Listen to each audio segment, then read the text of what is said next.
And we're live. Yeah. What's good, people? It's your boy Icarus Gray. And it's your homeboy WordPlay T. And this is the No Rhyme Podcast, where we talk about everything. Everything for no reason at all. But anyway, so we're going to move on to our next topic and talk about God Did. God did. So the way this is going to work, we're going to play a bit from the YouTubes. We're going to watch the lyrics on the screen and just kind of move with the lyrics from Genius and kind of break those down in our lyric breakdown of Jay-Z's verse from God Did. Awkward silence.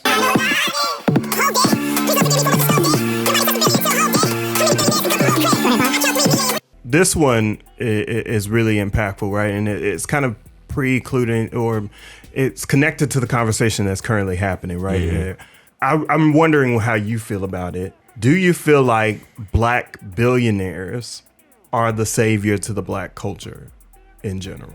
No, but I think foundationally black success is. I think sometimes we focus on numbers and we focus on, well, what does a billionaire really do and all this other stuff. And it's like, honestly, it ain't about that. To me, it's just about the success and what it is you have to kind of do to get there. Because, I mean, if I don't do nothing but make 6 figures in my life instead of 7, I'm good. Yeah. So my point of view of that is that, all right, I'm a capitalist. I'm out here to make some money. Why am I doing this podcast?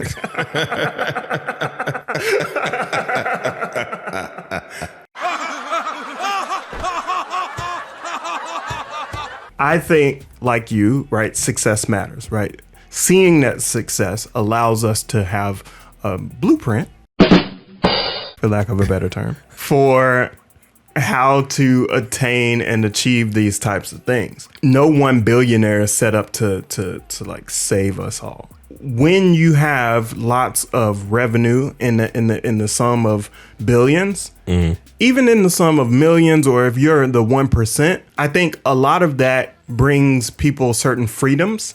And with freedoms, I always say freedoms come with responsibilities. Responsibilities to your community, responsibilities to the world in general, responsibilities to kind of make things better. But you do have a responsibility to at least some faction of individuals, even if it's just your employees, to make their lives better. I do think he does a lot of that. And I mean, we'll get into that further in the verse in terms of things that he's done and, you know, businesses and people that he's started outside of that. But a lot of what Hov does in terms of like his investments and things of that nature, he doesn't really talk about.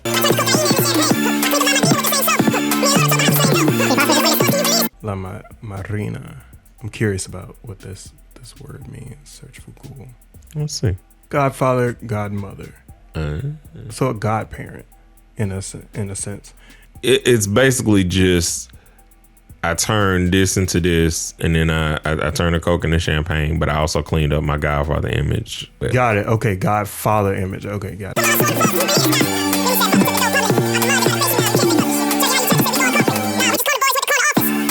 So I think that was a clear shot at what you were talking about in terms of the billionaires. Like, to me, it's just, they say we're going corporate. They say we're going capitalistic. It's like, no, we doing the same thing we always did. Business is business. Yeah, but didn't everybody say that was the goal? From day one? It is. That's what bothers me about this, is that when people get successful, we don't let them be successful, even though they told you, I want to be successful. The bigger issue is what Jay-Z said in his interview, his Heart to Heart with Kevin Hart. You know, you come up to me and you like, bro, you give me 40,000, I can make $1 million. And that's just not how it works. And so often we don't think about business plans. We don't think about structure. We just think that these billionaires should be angel investors to something we don't even like have an actual plan for. It's like, give me money, even though I don't have a roadmap. I'd rather teach a fish. Or teach a man how to fish. Yeah, so teach a man how to fish. Sorry. Yeah. I'd rather teach a fish.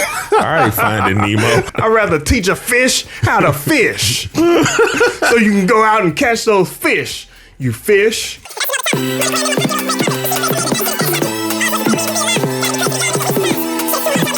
Thinking about where you came from, what it was you were doing, that moment of recollection. I just heard this in a battle rap, but it's like, you've been doing this a while. Is it still surprising to you? Well, I think he said, even at this age, he looks in the mirror and says, like, is this a dream? He's still wondering when he's going to wake up. That is a good question. Like, so when you're looking at like who you would call kingpins and drug lords, and then you look at Jay or you look at Jeezy, given what we know that they were doing legitimately, why do we not look at that? Why are there not more people who are like Jay, Jeezy, and there are so many people who stay in the NBA YoungBoy, the Dirk, that kind of energy? Yeah, with the music. Yeah, I got a theory about this. It's the same theory that I talk about when we're discussing why is there so much bad news out there, and why do we spend so much time focused on the negative, right? It's a human negative bias, right, that keeps us there for survival. We're more attracted to what's controversial rather than being attracted to the things that are just normal. You know what I mean? That's why a lot of chicks and maybe some dudes say that, like, just having a normal person is boring. You know what I mean? Bruh. Ultimately, I think it has to do with, it's more exciting to see the mess than it is to see the success.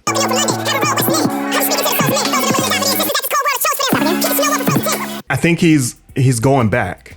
He's going back in time. He went out to London and really had his big break and was touring with Jaz-O early on in his career. And then he like comes back and, you know, those willing to die for existence, this cold world has it chose for them. Like, he's bringing it back and forth between time periods. I also think that he's, like he says, he's speaking to the streets. And there's a thing that always bothered me about how the hood protects like who they see as the smart kids, only because I see the same thing of the OGs in the same way. It's like, bro, I see the same things for you. You could have these things. And I like that in him talking about that. Yeah, but here's a weird part of that. Like, the weird part of that is that, so the dealers will go and protect a kid like me, but not start to go in that direction, right? They know that's a better path, but they're not going there. It's weird to me, but it alludes to the same thing that we just talked about, how people are kind of bred and biased towards the negativity. Did you hear that? He said new planes are getting broken in, and then in the background he was like, You did not stop me for yeah, I did. I do. Psalms 151. Look at him using the was written by David after his battle with Goliath. Right. So this is David speaking, and he's basically in past tense. This is what happened. My brothers had all the good stuff. I was the runt of the family, so to speak. But the Lord put it on me to go and take this giant out, and that's what happened.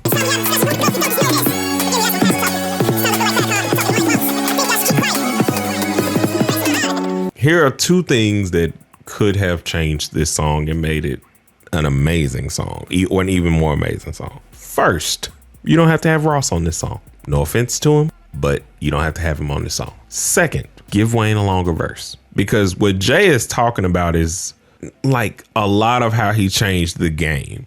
And like you said, his story from coming up, like Wayne speaks on how he's changed the game a little bit. You know how I would have worked out the song, produced the song?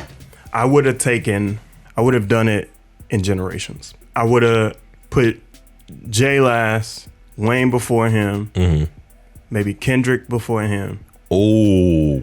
And maybe one of these new guys, like maybe 21. You know what would have been the best though? Who?